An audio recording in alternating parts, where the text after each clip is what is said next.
宜兰有一个地下停车场，这关度是限制2米，有民众的车1米9就驶入去，不过煞去开到这通风机，造成车挂受损。伊甲管理员反映刷土无赔，这个车主就批评这停车场的标示无清无楚，所以去投诉消保官。停车场业者就出面表示，因会阁调整，嘛愿意负责赔偿。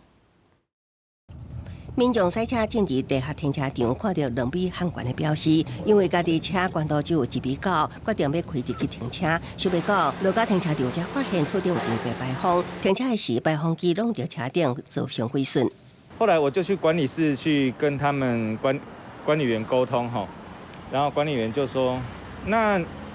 你自己开车你自己要看啊。” 没有去做完整的告示的话，那这样子车子过去不是都很危险吗？投诉人表示，甲停车场管理员反映问题，对方只表示是伊家己驶车无细腻，无愿意赔偿。车主找无人讨赔，认为停车场家己表示无清爱护管理责任，所以向消保官投诉。那以这个例子为例，如果停车场业者在当时没有任何明显的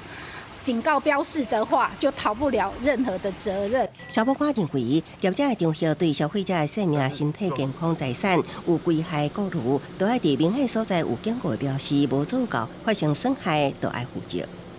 我们也都有保险，所以基本上我们都会协助处理啊。那可能是我刚刚有大概了解一下，是说可能是大家在沟通上可能没有那么良好，所以造成可能对方误解。 停车场业者表示，公司已经发包，请厂商去做好标示，也设置临时限悬警示。代志发生迄当时，管理人员甲车主伫沟通的时候误解，答应会协助受害民众办理理赔，负起相关责任。公司新闻采访报道。